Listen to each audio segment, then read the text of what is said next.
When Benjamin Franklin exited the Constitutional Convention, he was asked by a woman, "Sir, what have you given us?" His immediate response was, "A republic, ma'am, if you can keep it." Yet most Americans today have been persuaded that our nation's governmental system is a democracy and not a republic. The difference between these two is essential in understanding Americanism and the American system.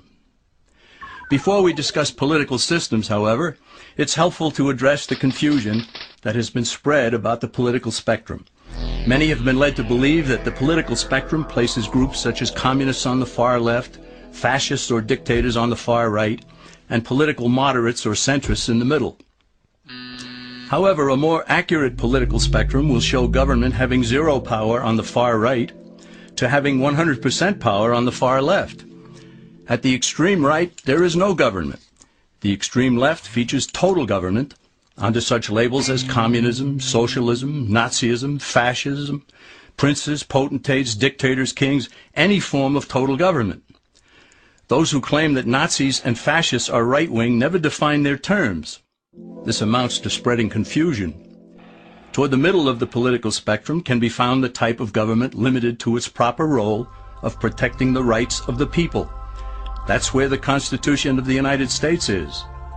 Those who advocate such a form of government are really constitutional moderates. So let's analyze the basic forms of government. They are monarchy or dictatorship ruled by one, oligarchy ruled by a few, democracy ruled by a majority, republic ruled by law, and anarchy, which is ruled by no one.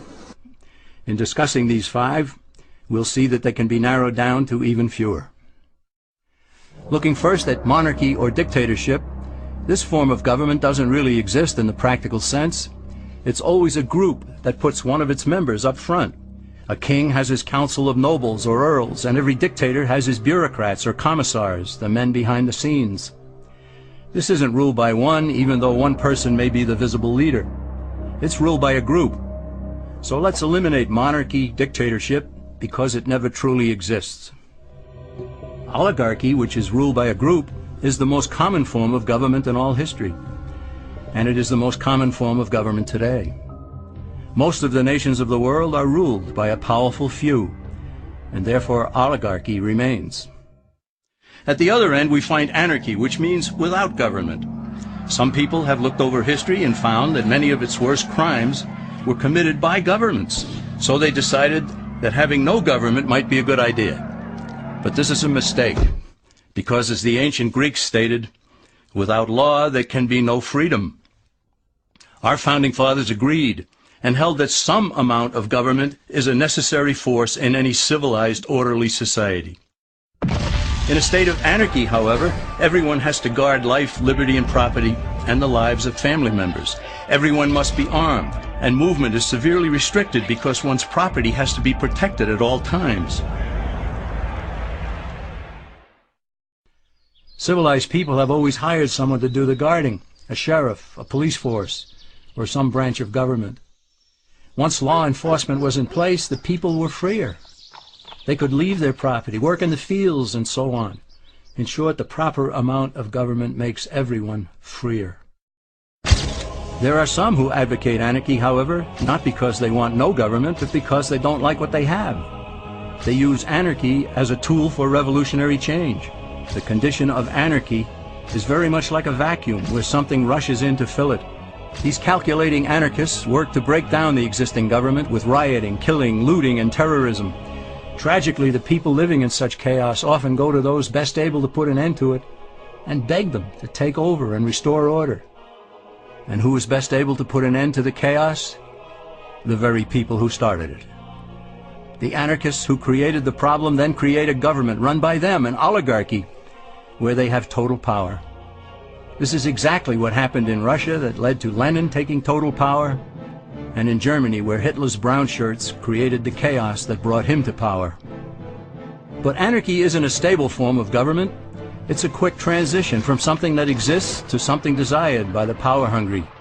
It's a temporary condition, and because it isn't permanent, we eliminate it as well.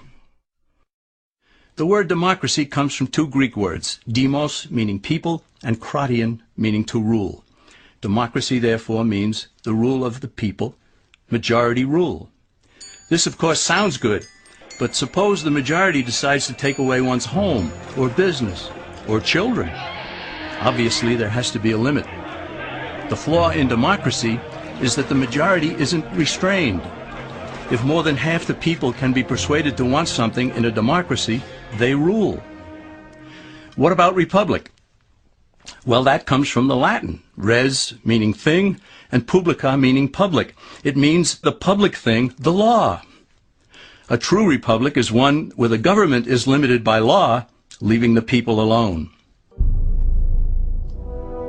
America's founders had a clean slate to write on. They could have set up an oligarchy. In fact, there were some who wanted George Washington to be their king. But the Founding Fathers knew history, and they chose to give us the rule of law in a republic, not the rule of a majority in a democracy. Why? Let's demonstrate the difference in the setting of the Old West. Consider a lynch mob in a democracy. 35 horseback riders chase one lone gunman. They catch him, and they vote 35-1 to hang him. Democracy has triumphed, and there's one less gunman to contend with.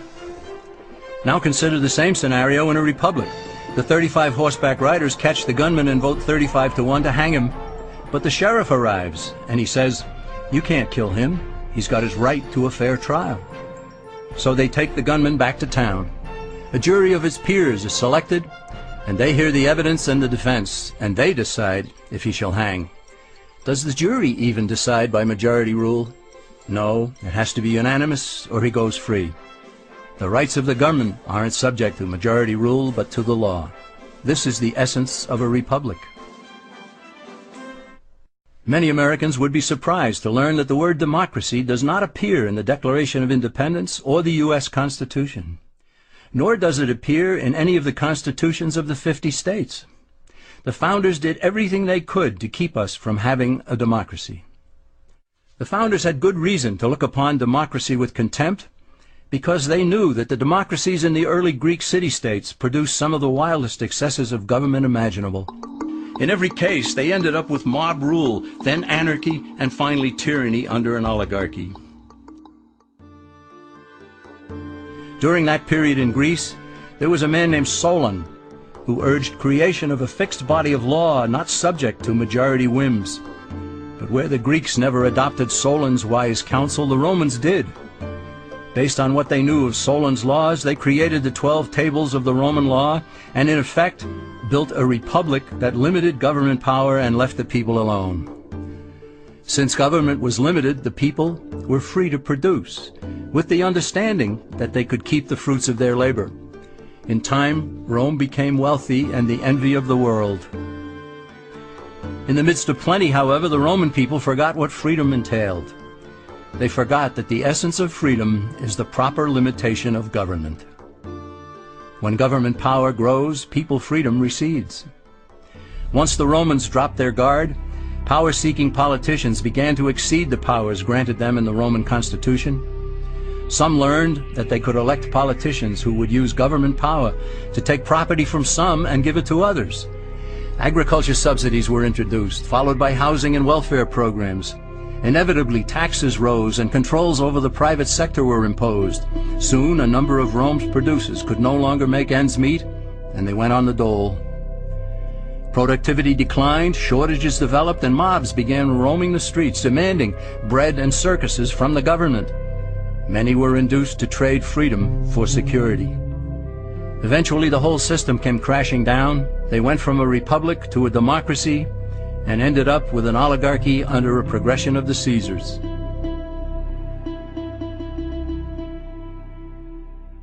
Thus, democracy itself is not a stable form of government.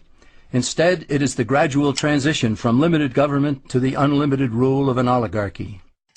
Knowing this, we as Americans are ultimately left with only two choices. We can keep our republic, as Franklin put it, or we will inevitably end up with an oligarchy, a tyranny of the elite.